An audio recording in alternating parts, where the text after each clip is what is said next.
This week, I am joined by singer, scientist, educator, and the all-round legend that is Heidi Moss Erickson, to explore the fascinating topic of singing and the brain.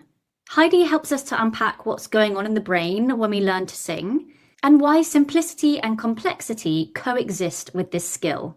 Sometimes we're looking for that logical step-by-step plan as singing teachers to help that singer in front of us. And Heidi reveals how that can actually be helpful and how it's informed by neuroscience, as well as how it can exist side by side with the brain's love of chaos, imagination, and a little bit of crazy. I've been buzzing for this one. So without further ado, Heidi Moss Erickson. Heidi, welcome to the podcast. Thank you for having me, Alexa. I love VAST and the organization and everything you all do. So thanks for having me. Oh, well, thank you for being here. Now, the first question I want to ask you is, so far in the work that you've done, what's one of the silliest, maddest, sort of nuttiest thing that you've discovered about the brain? Oh my gosh, that it loves silly and mad and crazy. I always go back to babies. You know, we watch babies learn and they're putting random things in their mouth and they're gesturing and making weird sounds. And they don't say to themselves, I am such an idiot toddler for biting that, cat's tail. And I think just rediscovering that inner child and just not having self-consciousness or restraints, the brain really likes that. It likes exploring without judgment. So I think when people first work with me, they think, oh, she's a scientist, but I'm actually the opposite in the studio. So I have, even in my studio, I have a hobby horse, like a stick that I've made people dance around in when they're doing coloratura or riffs or things like that. So I just think that's probably the craziest thing about the brain, is that it likes crazy. Well, and what about singers who may feel a little reserved getting on that hobby horse? Do you have any tips for those people who are like, all right? Yeah, I mean, I think it's always break them in gently. I think that's part of our job. I always say singing is physics, physiology, and psychology. And oftentimes it's that third piece that we are really working the hardest at, because we have to, there's a medical side. We're not doctors, but we have to look at a singer and diagnose not only what's challenging for them, but what's working for them, and also where we think the best intervention could be given their personality. So one thing I do give at the very first lesson is I have, and people who've worked with me, I hand out little stuffed monsters. I've given out thousands of them. And to people who are 80 years old or 8 years old, it doesn't matter. And that monster, it's funny how the psychology works, is to take away judgment. So I say, I'm not allowed to judge you. You're not allowed to judge yourself. The monster's the only one allowed. So when I see them kind of getting self-conscious or judgy about their singing, I say, oh, that's the monster's job. And it's amazing how people reframe that. So I think it's about introducing play gradually, whether it's a gesture or capitalizing on something that you actually see them already doing. So even if they're reserved, you can use something reserved that's kind of exciting. It's like, okay, close your eyes and hug something really tight. Or I've even had singers sing to the wall or play catch, because then that's more of a distraction than the spotlight on them. I say distraction is pedagogy, because it gets them out of their head. So if they don't know that I'm making them silly, or if I'm sillier, that oftentimes breaks the ice. Why is singing so complex, but also not that complex at the same time? That is the perfect phrasing, because I came from the upbringing of, Richard Miller and the anatomy, physiology. I'm still obsessed with that. I'm obsessed with the mechanism. I taught anatomy and physiology. And I think we've conflated observation with action. So yes, it's a complex mechanism. It's the most complex behavior we have as humans. And so to that end, we thought by analyzing how it works, the mechanics, and as much detail as we can extract from that, that will tell us how. But the analogy I always give is if there's a computer printer and an alien comes down from space and looks at the computer printer and sees this kind of complex thing, and it's trying to manually feed the paper through and manually move the cartridges, it's not going to be able to print, a piece of paper with notes on it or text on it. And singing is the exact same way. It's interesting, and there is some helpful things about understanding the mechanics for sure, even how it ties to how the brain signals it. But we have to go back to everybody sings, everybody speaks. I mean, unless there's some challenge. So the process is actually really, really well wired and really, really simple.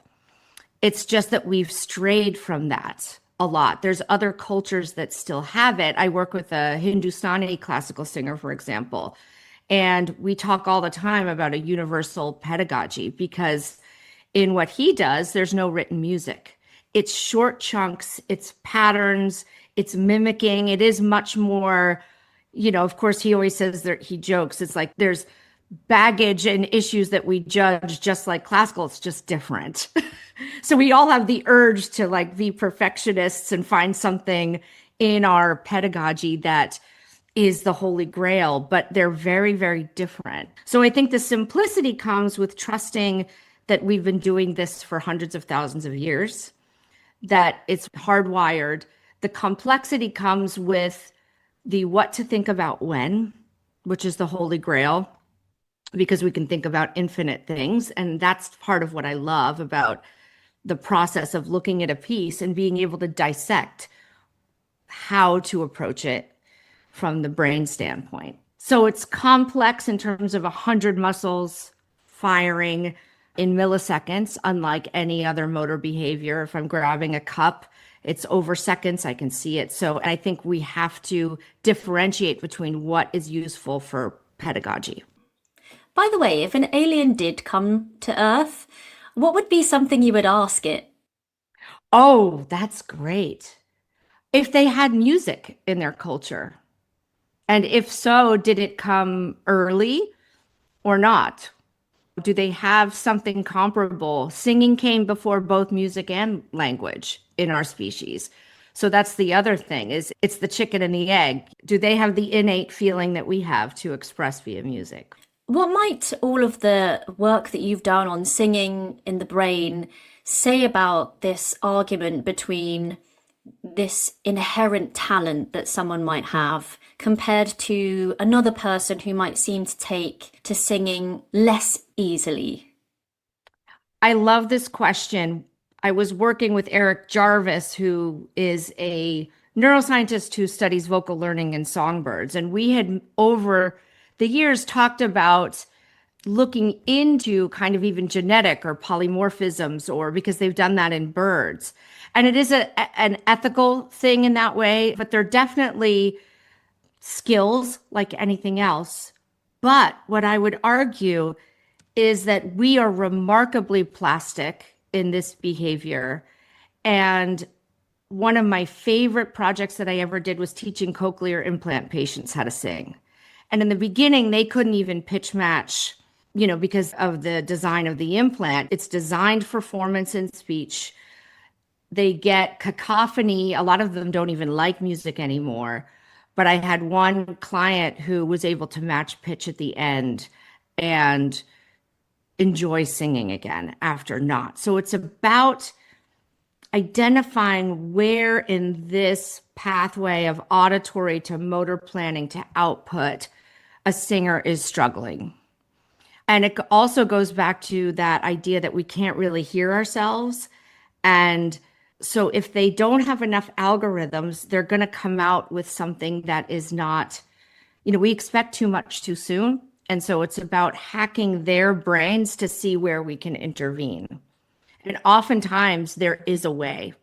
And my favorite population is adult amateurs. And I've had several go on to pro after discovering their voice, right? Because for so long they were told, oh, I can't sing, but they loved it. So if you love it, you should be given the opportunity. So when we're gathering data about all of these things, we're going to be taking that from many different memories and experiences. But when we're singing, where is that data coming from? And what data does the brain actually prioritize in that skill? Yeah, this goes back to the what to think about when. Talk to me in 5 years, I may change my mind about all of this. That's the beautiful thing about it. But it seems to be working right now in terms of how the brain signals. There's that starting a piece and then performing and everything in between. It has to start as an auditory signal. If you can't hear it in your own voice, you can't sing it. So I definitely add that step where I have singers make little recordings and chunk, and people think, oh, it's so reductionist, it's going to take forever. It actually is much faster. And then there's less to unlearn. I think what I found as a teacher is so much of my work was having to undo motor habits, right? Whether it's pushing for a high note or, people call releasing tension. It's just redirecting tension is what I like to say. And so if we can bake our cake correctly before decorating it, then it's a much more smooth process and satisfying for the singer. I always say it's like making singers better, faster with joy is kind of what my hashtag is if I had to make one, because then there's no that idea of like, oh gosh, I hate this note, or I hate this song, or I hate this piece, or this is hard. I joke, I do that Yoda thing when someone says, oh, Heidi, this is so hard. I'm like, it's not hard. It's not hard. There is no droid over here. It's not hard, because that mindset will also impact how we learn something. Can you talk to us more about this idea of an order of things? Because I think sometimes as singing teachers, we would love it if there was almost like a concrete flowchart to work with at times, just to make us feel a little bit more settled and confident. And you've mentioned this phrase a few times, this what to attend to when, and that being the Holy Grail. And you've mentioned that also in some of your wonderful videos on your YouTube channel, your Singing in the Brain series. No, thank you. And this has been kind of, if I had to put a little pinpoint on the essence of what I feel our job is as singing, is we're directors of attention, right? Attention is a resource. We think we're good multitaskers, and we are not. There's one, how the brain orders it and what it is drawing from. And that becomes what I call the cake. I am baking the cake with that order, which I will explain. The second piece is obviously the individual, their strengths and weaknesses. And I like to capitalize on what's working versus what is not working, because I call it the cut and paste. I can cut anything that they do well into something that's more challenging. So that's the second piece. It's kind of looking at the positives rather than the negatives, which wasn't how I was kind of raised. The third thing is context. And this, for me, is what I never had. I came into a lesson, I did the same exercises, I worked on the repertoire, I never took things apart. And the more you look at how the brain is signaling these things, you realize that context matters. A group of 4 notes in one piece with certain words is going to be very different than a group of 4 notes in another piece with different words. So, if I were to, maybe I should make a YouTube video of this, of looking at that exact thing, how different 4 notes are. I think I did it in my articulator paper. So the order in the brain, which I do universally, first, it's how well does a person know a song? If it's new, I'm going to bake the cake very simply, very reductionistly. I'm going to make them record and listen in different ways. In the brain, the laryngeal motor cortex is the hub, meaning how we signal all the muscles of the larynx is the basis for everything that goes outward. And the great thing about that is it makes sense because it's a valve system, right? If you look at it simply like a valve, and how dynamic that valve is. We are changing thicknesses, widths, pitches. It is constantly changing in milliseconds, even as I speak right now. So how is my brain, even as I'm going through my breath cycle, able to maintain a certain tension, whether I'm nervous, tired, right? This calculation is really, really, really well mapped. So people just think TA, CT, LCA, the adduction pieces. So we tend to limit it to those ideas. CT elongates, TA shortens and thickens. We think about that in terms of registrations. That's the other thing I tend to do is like, there are no registrations, my Yoda thing again. And the reason is because we have at least 6 different areas of the brain that signal the identical muscles, right? It's not just the TA. It's not just the CT. This is the only part of the brain, only behavior that has that level of complexity where there's multiple, I call them Christmas tree lights.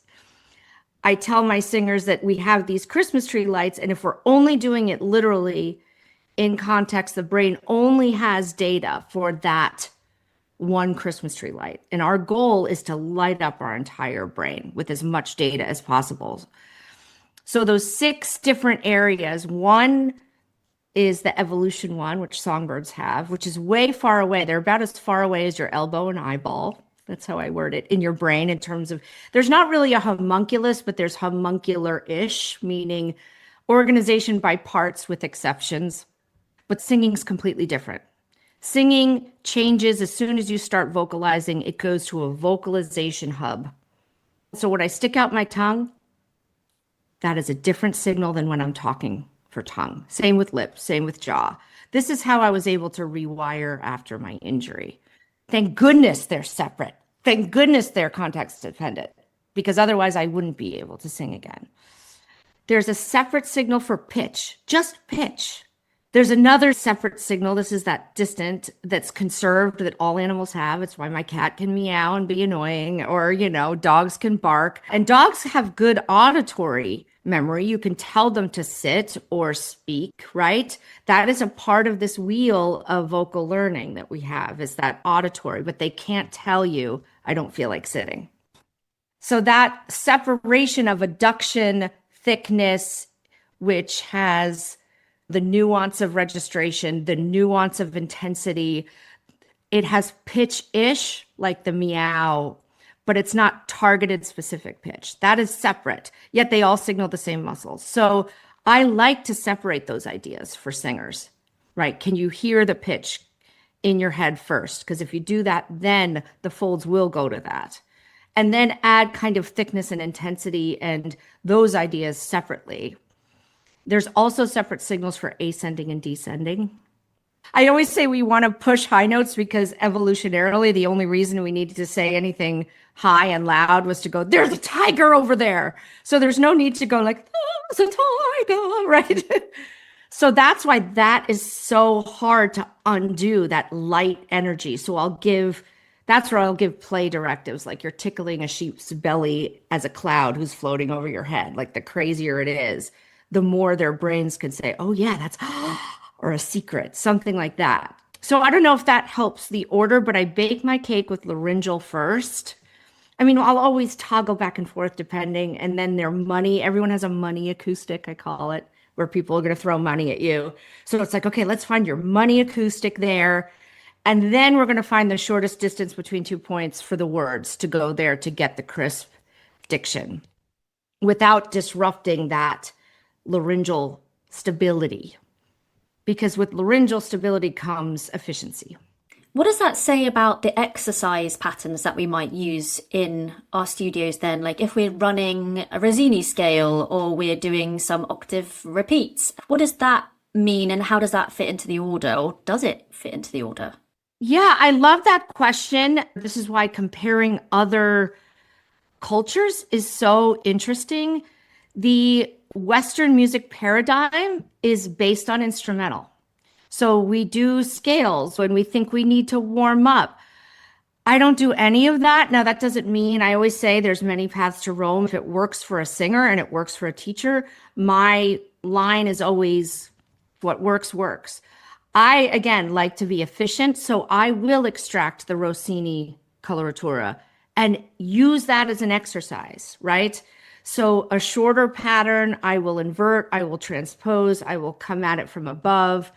So using the repertoire to target the pedagogical things, I think is a much more efficient way to coordinate the brain and the voice, because you're giving the exact algorithms that they need for the predictive process in context, rather than just doing random scales, random arpeggios, random da da da da da da da da da da da da. And again, it's a preference, but I feel that I've seen much quicker progression if we just do, what Ingo Tietze calls stretch and unpress. When they come in, I want to light up a few Christmas tree lights, right? Because we're trying to coordinate 100 muscles in milliseconds. So we'll do sirens with intention and forward bends and some physiological sighs to get our carbon dioxide, oxygen equilibrated and homeostatic. But then I go right into the repertoire. I call it ironing. I find out the ones that I know could create wrinkles, right? So I always do the beginning of the piece because that jump starts the system. So if I can just do their first word, someone will have them pick it 3 times in the air, do it 3 different ways, doesn't matter, just to get those Christmas tree lights lit. And then we'll find different places to kind of play with to warm up. So you might get them to sing the song like an angry chef, or like waving their arms like they're running after the bus or something. And exactly. And usually I don't do the whole, unless they're getting ready for a performance. It's recital season here. So I've had 2 last week and 2 this week. So I always tell them, like, a week and a half before, there's no more analysis, right? It's like we are now imagining and creating the performance feeling so that's a prediction also, right? We forget, I think a video, the spaces in between.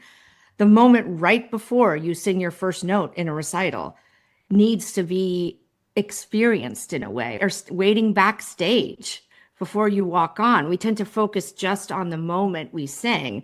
And then why do we have performance anxiety?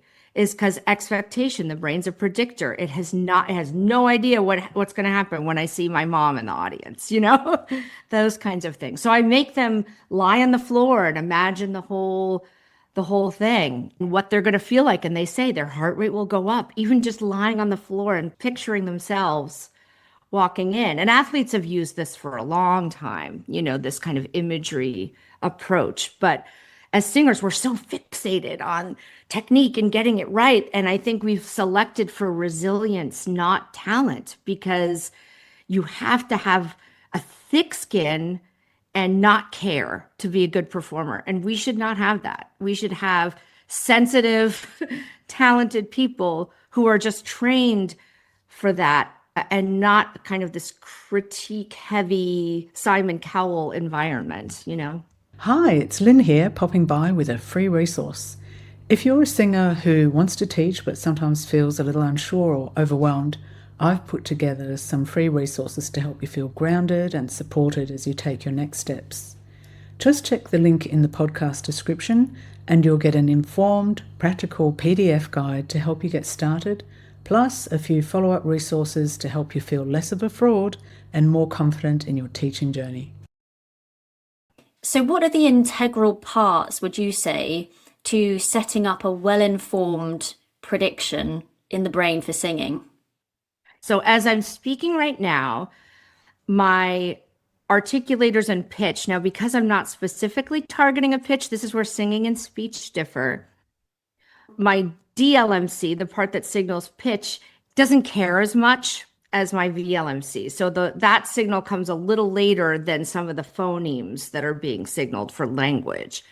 However, in both cases, it starts as an auditory signal, even though I'm not hearing, right? It's like we think that we have to consciously experience something. And I think that's the other holy grail in singing, that we think we have to be consciously aware of everything, consciously aware of our progress, consciously aware of what we're fixing.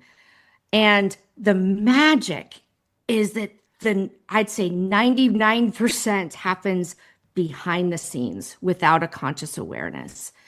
And it's actually really fun once you start playing with these ideas to see it happen in real time. I was just working with a singer. There's this crazy hard piece for a soprano in Carmina Burana.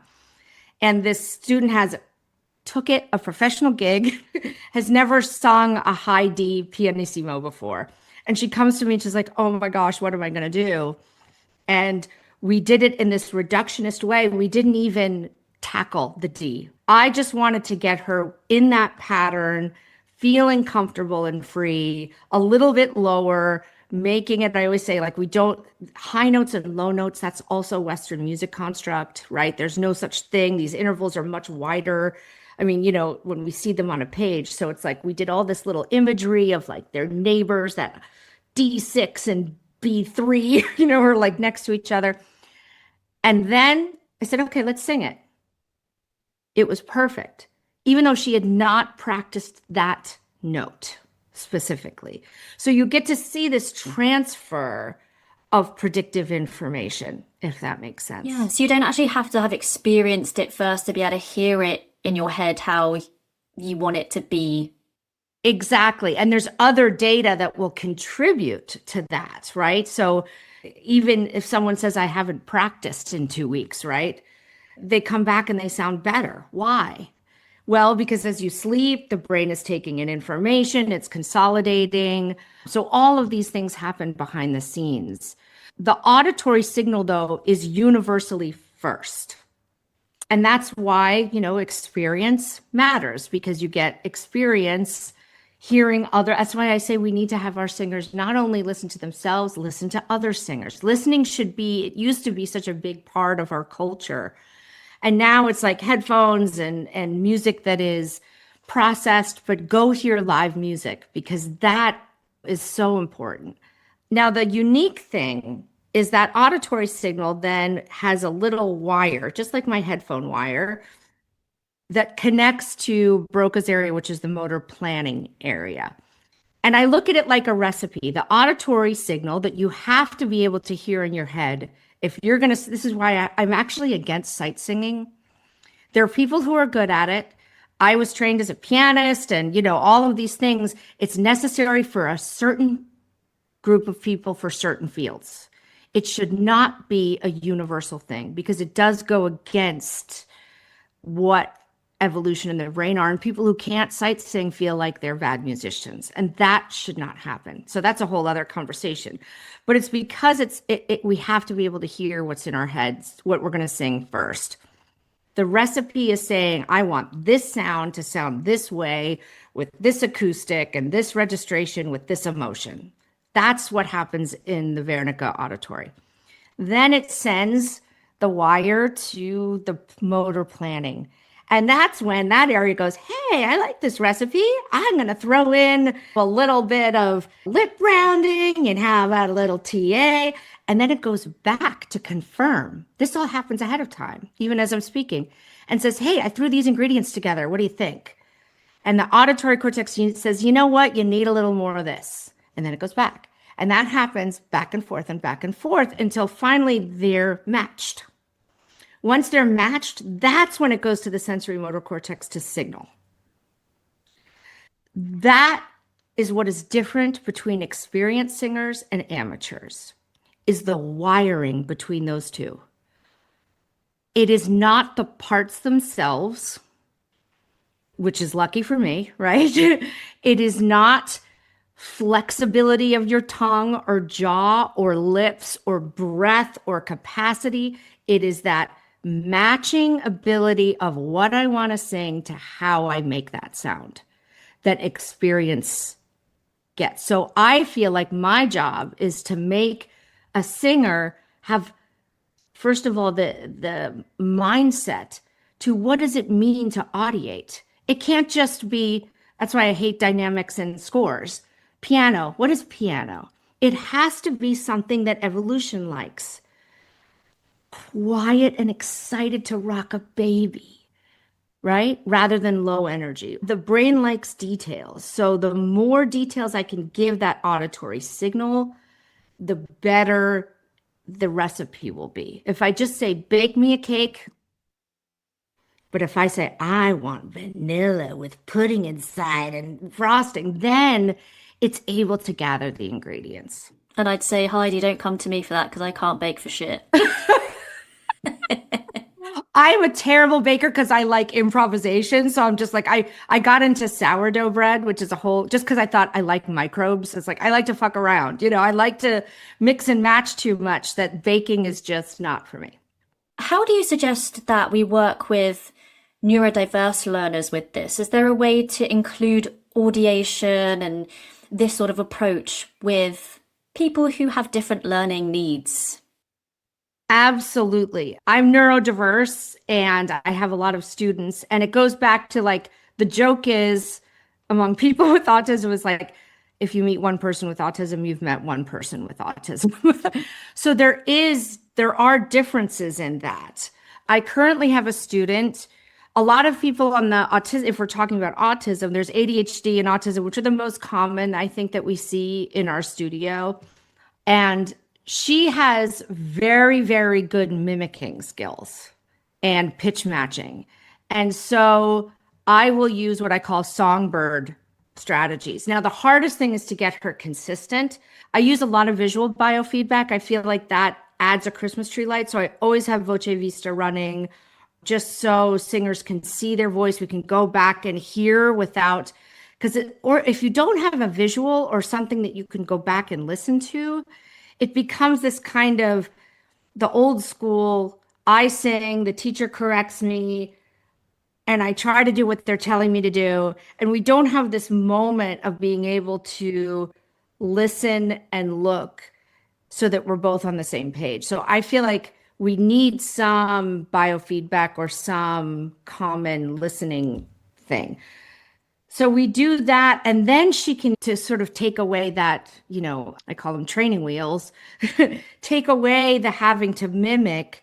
I have her match the wiggly lines. You don't have to know acoustics or anything about spectrographic analysis to have a singer look at wiggly lines, right? I want your wiggly lines to be even, things like that. Gaze can be also challenging, meaning GAZE. The student, she doesn't want to look me in the eye. She doesn't want to look anywhere. So she does what I call shifty eyes, which also makes you a little anxious.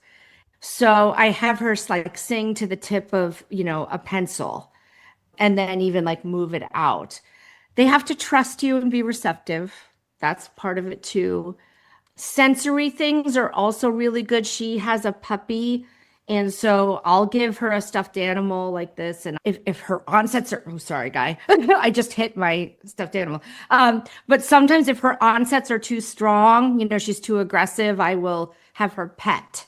So, again, capitalizing on, I think I have it in a paper, hasn't been published yet. It's been on the docket for almost a year and a half. It's kind of slow in the publishing world, but is talking about different motor inputs that we can use, somatosensory play, those kinds of things. That sort of tactile stimuli. Exactly. Even joining a gesture, I have people draw on whiteboards. My studio almost looks like, even though I'm only teaching college students and adults, it looks sometimes like a playground because I have squeezy things. I have what's called a resonance ball. It's like a cat toy that has spikes on it and it lights up when you shake it.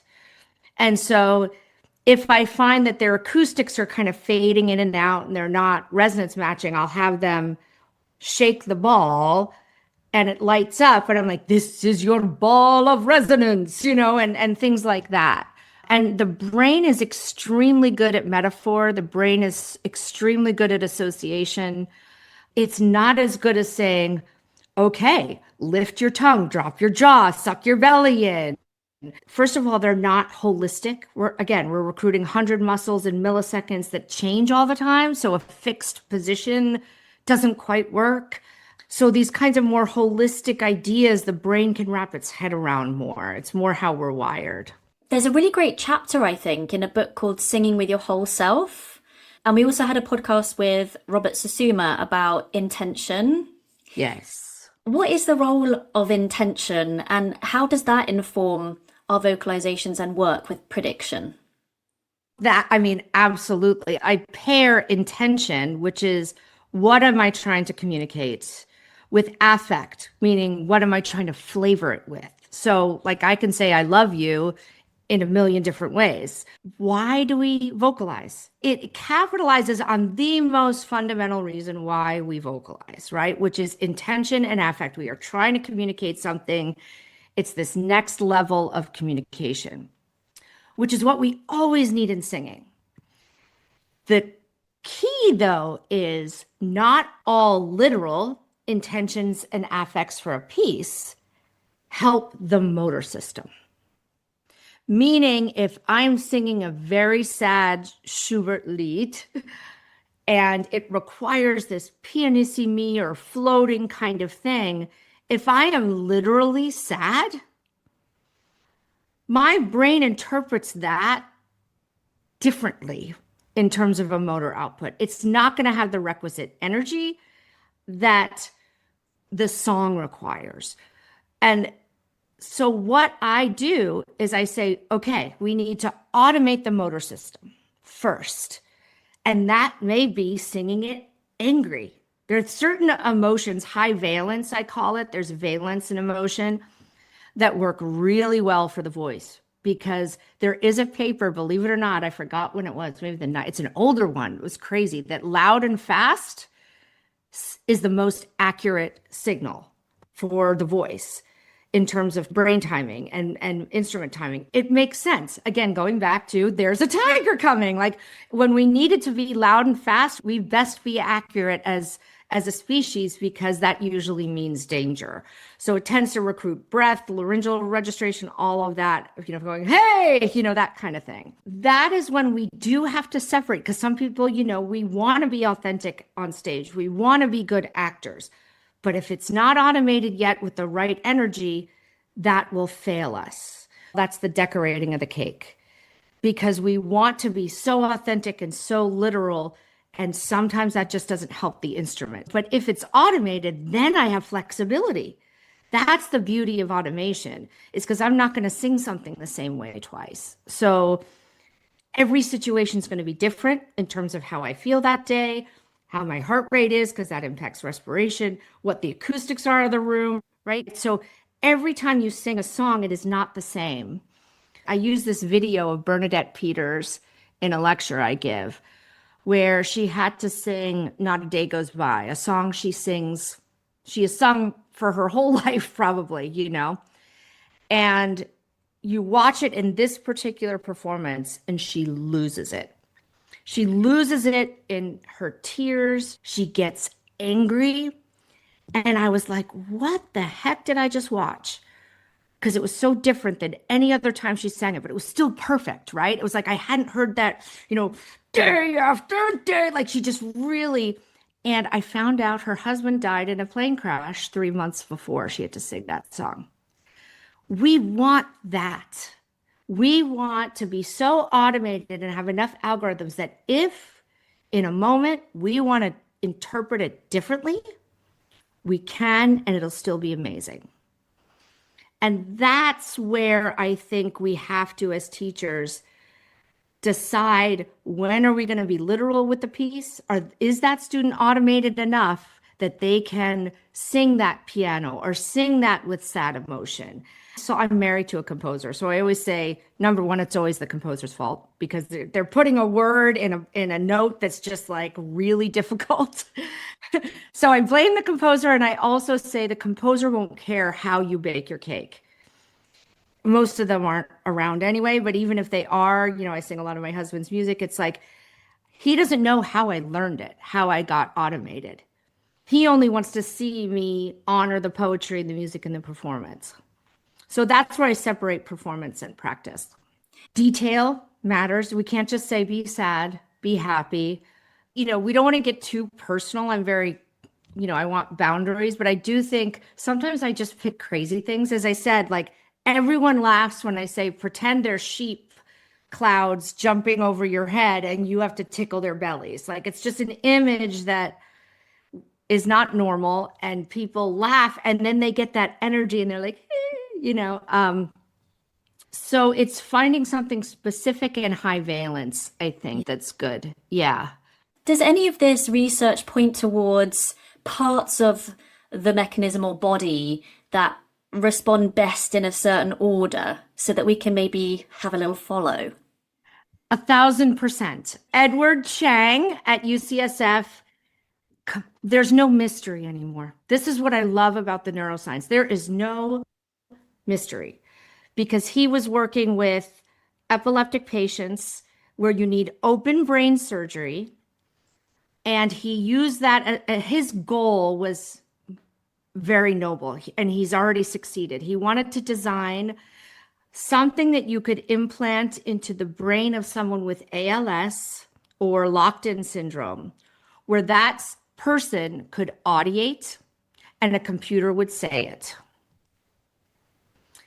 That means that our vocalization map, sensory motor cortex, because he put electrodes there to measure, he discovered a couple things. First of all, he was able to fully map the order and process of everything that's used for vocalization because it's evolutionarily conserved, meaning anything that's evolutionarily conserved. That's why I don't like the metaphors of motor learning with other non-evolutionary behaviors. Playing baseball, playing cricket, athletics. Those are not evolutionarily selected for. Those are sociological. So when something is so hardwired, it is much more complex, but also much more tightly regulated and happens much faster. So the biggest discovery that I think was cool is that he could take electrode data from one person, put that into a computer, and it would translate someone else's. It's that specific. Meaning, if you did that with a violinist, it wouldn't work because a violinist's left hand expands with use. So we're different even from other instrumentalists in the sense that all of our brains are the same. That's the beauty of it. So the order he found, and he tested singing too. This is why I love him. So he noticed that in singing the first signal, 500 milliseconds, which is a half second before we vocalize in singing, pitch is signaled. So that's the DLMC. That's the songbird vocal learner thing. Then the adduction. So that's why I always say audiate pitch first. If you ever see singers scoop, do you know why I think they scoop? Is because the pitch signal has not been really calculated or audiated. So you get a lot of scooping in that kind of thing, or onsetting right below the pitch because the DLMC is going, oh crap, I'm supposed to be here, because it has to happen sooner. So you can see that on a spectrograph. Then this is the other cool thing. It goes vocal tract and articulators, okay? So the order is lips, and then it goes further back. There's front tongue, mid tongue, back tongue, jaw. First of all, there's no soft palate. I can't feel mine. I think that's another thing that people, if you look at any MRIs of singers, it's constantly moving anyway. I think our brain signals, I always say if you can feel M and B, I think that illusion is a space feeling, which is a great metaphor. I say they're scientific metaphors. When people say raise your soft palate, I do think it's that, oh, I feel space when I do that. But the brain doesn't care. The brain will signal it. But really, those articulator orders are based on phonemes, units, based on context. So the example I give, I'm going to give an Italian one, where's this Rossini where they say trappole and cedere in the same pattern, right? And when you look at it, normally you say, oh yeah, they each have 3 syllables. But when you look at how the brain has to signal trappole, it's a o e, there's much more distance. It's a distance thing in movement, not part movement. Does that make sense? The brain calculates how far it takes me to get from one thing to another. And he mapped the entire English language in the brain, phoneme units, and Chinese as well. That's how he found ascending and descending are different in the brain. So a, o, e, if lips come first and I need a certain acoustic, I will instruct a singer if O is coming up, let's find our ah and our eh in an O space to reduce that, because I can get those formants, ah, oh, eh, then I have less movement. So I'm always trying to conserve movement. I want the crispest diction and the shortest amount of movement because that's efficiency. It's physics after all. We want our valve efficient. We want our acoustics efficient. So if I can simplify movements, and that's where speech diction is different than singing diction. We need the speech, but I've had so many coaches, especially as a treble voice, where my formats are completely different. And they're like, sing Flügel schweben. I'm like, it's an A flat 5, dude. You're not going to get E up there. So I need to find my money vowel and get as close as I can. So I always use money vowels and weave that in, or consonants, D and V, all voice consonants are signaled in the dorsal on the pitch. So if you're not conceiving of a V or a D in a pitch, it's also not going to be as efficient. Also same in the, I don't want it to disrupt the airflow, at least in classical singing. In other places, I want to use those consonants. And I think of that more as a timbral thing or a texture thing. And a lot of times I even stabilize the LCA and I make singers find I call them bookends, the highest note and the lowest note in the phrase. And even straight tone on a vowel that's just easy if they go, just so that they're not moving, that it's straight tone, that I know that valve, and I'll even have them, I call it Goldilocks, where it's like, if it's breathy, it's like, just to get that adduction. And that's our home base. You can go through a whole little phrase like that, and then we can color it how we want. If we want, thicker folds. If I want belt, I'll usually have them call their friend across the street, hey, yo, something like that. So I look at the valve efficiency first, always. It's valve efficiency first is how I word it. And that's pitch and thickness. In your article, Singing in the Brain, Making Play a Part of Practice to Optimize Motor Prediction, you say, and this is a little quote from it, in our current environment, singers are asked to learn faster than their mechanism allows. This leads to diagnosing technical issues too early in the vocal learning process, when really what is needed is time, spaced, deliberate practice, and play. Environments that are rigid, rushed, overly evaluative, or fear-based constrict the very plasticity that vocal training depends on. Amazing. Well done. Oh, thank you. Yeah. And that is in the unpublished paper. That's right. I have one that's like very general on play, and this one's coming out in JOS, but I don't know when. Oh, well, thank you. I feel very special. Yeah. No, you are. Thank you for having me. So yes, I think that's another thing. When we start teaching as singers, gosh, I've been doing it now 25 years. I followed my mentor, right? It's like I kind of teach like they taught, and then we slowly over time adapt our own way. And I think what I realized is that when you look at how we learn vocalizations, I was always diagnosed like, you don't know how to breathe. Like the breath for me was always the bugaboo. Whereas, early on, I'd just get an assignment, and then the next week it's like, you're not breathing right. You're not breathing right. And so that became something I was so uptight about, was breath. Like, I don't know how to breathe for singing. I don't know how to breathe for singing. When really it was about, I didn't have enough data or laryngeal stability to signal the breath, right? So the cart was before the horse in that case. So I decided I don't teach respiratory mechanics until I feel like they are far enough along in that algorithm of laryngeal stability. So, because now I know that that's what recruits the respiratory muscles and that it is a valve system and blah, blah, blah. But what happened as a result is I never had to teach respiratory mechanics. And you've got an amazing other paper on that too. Yeah. And that was like, that's what I realized it was about homeostasis.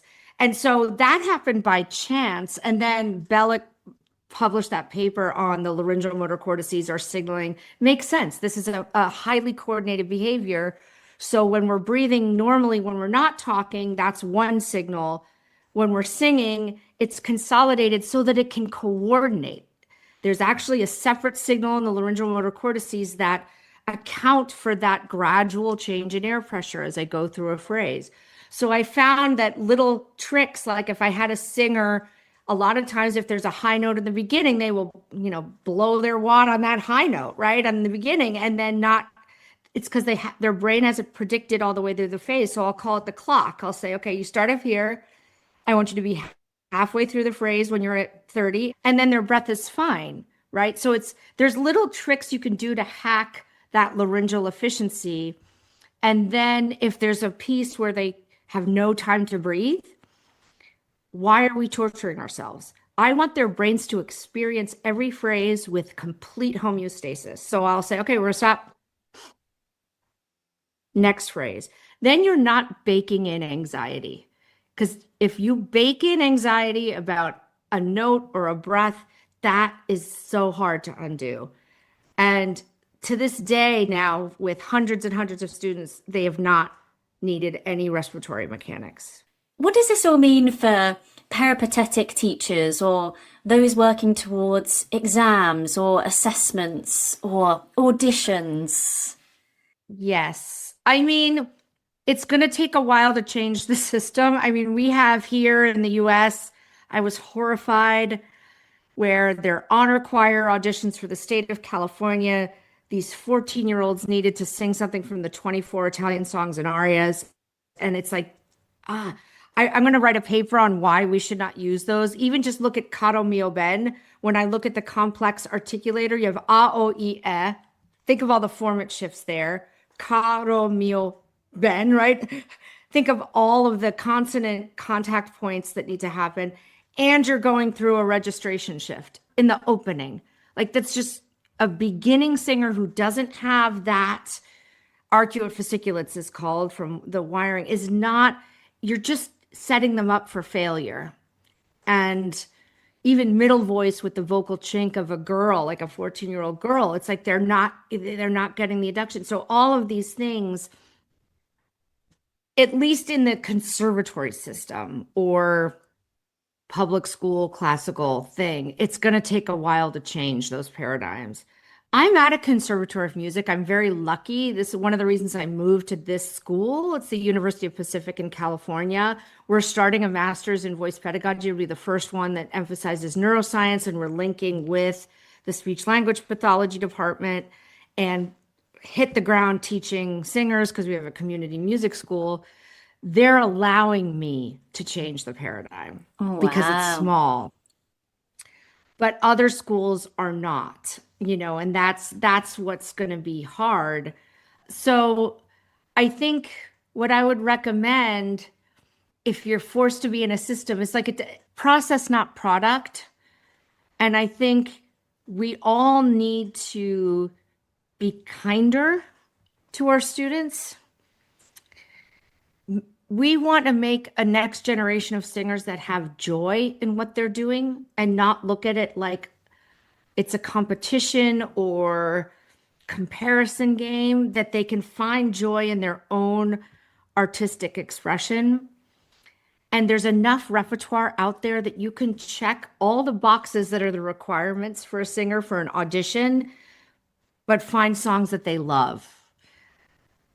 And I think we sometimes assign things because we think it would be good for them. So I always ask, I give them a list of 10 and say, out of that I think would be pedagogically useful, which one do you love? I made that mistake. And sometimes people say, I don't like any of them. I don't like any of them. That's okay. My student just gave a senior recital. She was struggling because she hated all the reps she likes. Her partner is Mexican and she wanted to honor the immigrant experience. And so and she's blonde and blue-eyed. The first half, she did her traditional stuff, but we found songs that were representative. She did a bembo that was a female early music composer. She wanted to represent home and diversity. And her whole second half was mariachi. And so we can craft repertoire that honors the student that they will love. I'm being opinionated, but I just think, why do we make music? It's going back to that. We make music to express, to have joy, not to feel judged, not to say something that's not our authentic selves. And there's so much music out there that we can find to get that spark in a student, that they come in not scared. Was my teacher going to criticize me or fix what did I do wrong this week? What did I not practice? But what's this money sound and what song can I use that really feels like me? For you, how important is it for singers to understand singing in the brain themselves, to truly understand their own learning process and get a perspective on progression? That's a great question. I do think that is context dependent too. Some singers have no idea what I'm doing when I'm crazy and doing little things. They don't need to know the neuroscience of it. I think what they see is they get a sense of how to practice themselves, because we don't often guide singers on how to practice. So I do give singing in the brain strategies as their practice, which is like, and I can even send that to you. What I give to them, like, especially before a recital, where it's like, it's never the whole piece, right? So let's pick out something to iron, where you're giving, again, they love the Christmas tree light analogy. So I even have a picture of brains with different things lit up in my studio to say, okay, we're lighting up this piece, which is the laryngeal registration piece. So they don't necessarily need to know that I'm, they do know I separate pitch from adduction. So I think it's just more about the process and not the product of what the process is, and being able to look at a piece of music and know for them it's different for everybody, what their skills are, and to always find what's working. And then what is it about this piece that makes this challenging? And are they trying to sing an E vowel on a high C? That's the composer's fault. So how can we hack that? It's like hacking. We're biohacking and music hacking to design the most efficient way forward so it can be automated, and then we can decorate the cake, and then we're free. Because the best feeling is when I see my singers automated and free, no matter what's going on around them. It's not, oh, I have to sing it this way or that's it. It's like, no, they are just free range chickens. I have loved this chat, Heidi. Thank you so much. And I can't wait until our next one. Can you just tell us where we can find out more about you? We're going to put all of your resources that you've sent, other than the one that's not yet published, in the show notes. Yeah. I am really bad at social media and marketing and things like that, even getting my stuff up there. I have that short Singing in the Brain thing on YouTube. I have a website, HeidiMossErickson.com. I'm a one-person shop who has an academic job, so I'm not as good at that stuff, but I am always open to emails and conversations, because I'm so passionate about this, because for two reasons. One, I was told I'd never sing again by teachers and neurologists. And my other thing is, I think singing is a right, not a privilege, and that we as teachers need to make everyone find the joy of this really, really fundamental art form to ourselves. And we need more singing in the world right now. So just reach out to me if there's nothing out there. And if anyone knows a good PR person or someone who can help me with this old lady with Instagram, my teenage children, or, get me on TikTok or something like that. Oh, Heidi, you're a legend. Thank you so much. And we'll catch you soon. Yes, thank you so much. Hey, you. If you're enjoying the Singing Teachers Talk podcast, then don't forget to hit the subscribe button. We are committed to bringing you engaging conversations and valuable insights from experts across the field of voice. By subscribing, it means we can continue to do that. You'll never miss an episode, and you'll be helping to spread the word to other singing teachers, vocal coaches, and overall voice nerds. So subscribe to this channel now and just watch your teaching grow.